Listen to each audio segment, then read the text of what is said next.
Wapenzi watazamaji, nichukue fursa hii kukuhusieni jambo moja. Nikuhusieni tujitahidi watu sana kujitibisha matatizo yanayohusika na mapepo. Matatizo ya majini, matatizo ya uchawi, matatizo ya husda. Ni vitu ambavyo tupambane navyo kwa kiasi kikubwa sana, kwa sababu viko na madhara yake mengi wala si madogo. Barakallahu fikum. Miongoni mwa matatizo ya majini ni mtu kukosa usingizi au kupata usingizi mzito kupita kiasi. Yani mtu analala mpaka anaona too much. Kifupi, maradhi haya yananyanyasa kwa sababu miongoni mwa mashaka yake ni mtu kuwa na uoga muda wote. Unajua mtu kuwa na hofu ni mtihani. Hasa akiambiwa kuna kitu anakichukulia uzito, moyo unamuenda mbio zaidi, na ni habari ya kawaida. Lakini saa nyingine anapata hisia kwamba atapata habari za matatizo, kwa hiyo anakuwa ni mwenye kuogopa. Kwa hiyo maradhi ya kuogopa yapo, lakini yanasababisha na shetani, na shetani huyo anaitwa al-Khannas alladhi yuwaswisu fi suduri nas. Al-Khannas huyo. Lakini sambamba na hivyo, miongoni mwa matatizo ya kimaibilisi ni mtu kupata maumivu, kiuno sana, mgongo sana, miguu kuwaka moto. Yani mtu amechekiwa, hana sukari, hana chochote, lakini miguu inawaka moto hatari kweli kweli.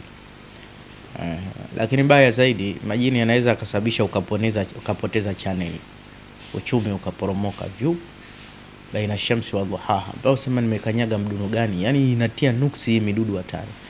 Na washangaa wale wenzangu wanaosema, yani mtu anasema Sheikh nataka uje uniombee dua, namwambia hayo ni majini, njoo tuyatoe. Ananiuliza uyatoe yote? Kwani hamna mazuri? Mazuri haingii kwako bwana. Jini mzuri wala hakuingii wewe. Na jini yoyote akikuingia, yani kama una itikadi ya kusema utafanikiwa, basi wako watu wengi sana wamefanikiwa kiuchumi na hawana hivyo vioja vya ajabu ajabu. Na wewe usikubali kushikamana na vitu kama hivi, ni mtihani tu basi khalas. Kwa hiyo heshimeni kuzijali afya zetu dhidi ya madudu kama haya, mashetani kama haya, ni kitu cha muhimu sana. Lakini pia kurogwa kuko. Kwa hiyo ni vizuri sana tukakaa na kinga za kidua na kinga za silaha. Miongoni mwa silaha ni mimea hii iliyokaushwa. Kuna baadhi ya miti sihitaji yote, kama mti wa mkunazi. Mkunazi yale majani yake ukiachukua mabichi yana harufu kali sana, harufu ya karaha. Yale ukiyatumia mfululizo yale, ujifukiza kwa maji ya moto, yanaondosha homa, lakini pia yanaondosha matatizo ya mashetani. Utaona katika dawa za kujifukiza yameandikwa sana. Na kijitabu kidogo hiki pia kinaelezea dawa za kujifukiza: kibiriti upele, sandarusi, halititi, karafu maiti, mruturutu, miat seila. Hii miat seila pia mara nyingine watu wanatumia. Miat seila ni yale matumbo ya samaki. Ile harufu, si unajua samaki ana harufu, ukimshika mwenyewe unaona kuna harufu. Basi zile tumbo zake bwana, majini hawapatani navyo. Watu wamefanya tafiti nyingi sana. Wenyewe wanaita miat seila. Lakini shubiri na hata hiyo bakalhadi yenyewe na manemane, sawa, na mafuta yale ukiachoma. Mafusho yapo ya aina mbili, kuna fusho zuri na kuna fusho chafu. Fusho zuri ni speciali kwa ajili ya jini mahaba. Hili ni fusho ambalo wallahi linanukia, lina miski nyeupe, sawa, lina mafuta ya mdarasini, lina maji ya marashi ya maiti yale ndani yake, sawa. Lenyewe likichomwa ile miti yake, unaweza ukameta zamate ukasema ni pilau gani, inanukia kweli kweli. Lakini jini mahaba ndo mambo yake akai. Sio kila jini tu unapeleka. Utamnomfusha mtu akai sawa. Alafu kuna fusho chafu, yale majini machafu. Yani majini machafu ni yale majini machawi. Utajuaje una jini mchafu?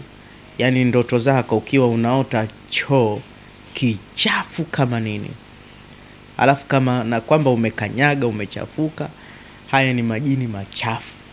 Sasa hawa watu wanaotengeneza hizi bukhuri shari hizi, kuna mti bwana, mti jina lake baya, na mimi sipendi kutaja mambo haya ya karaha, lakini nautaja tu, unaitwa mavimavi. Huo mti ukichomwa hapa wanasema kuna watu wamejisaidia, ukai wewe. Lakini ya ajabu. Sasa dawa kama hizi kama mimi binafsi zishanishindaga, japo zinafaa kweli kweli. Sasa mimi nimetengeneza dawa ambayo iko automatical. Yani dawa hii ndani yake ina fusho zuri na ndani yake ina fusho chafu kwa ajili ya wale mashetani wa kichawi. Sawa?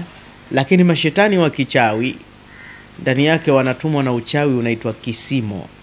Kisimo kwa kitaalamu ndo hasadi. Ukipigwa kisimo, yani wewe ni mtu wa kusukumwa.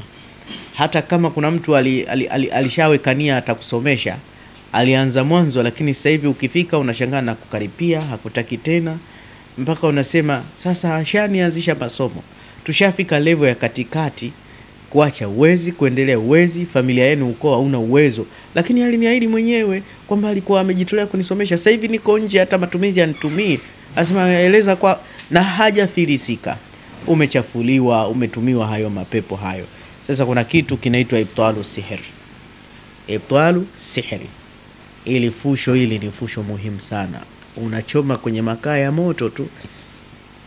Kuna wale ambao nyumba zao hazina hata watumii mkaa. Yako makaa speciali, nunua, weka kwenye kile kichetezo cha aludi, jifukize asubuhi na jioni, utakuwa mwepesi kwa uwezo wa Allah, utaenjoy. Wallahi utaenjoy na utafurahi sana. Hili linapatikana kwetu. Inshallah popote ulipo naweza tukakutumia. Sema nahitaji ibtalu sihr, na dawa zingine pia tunazo. Namba za simu zinapita hapo. Niseme assalamu alaikum wa rahmatullahi wa barakatuh.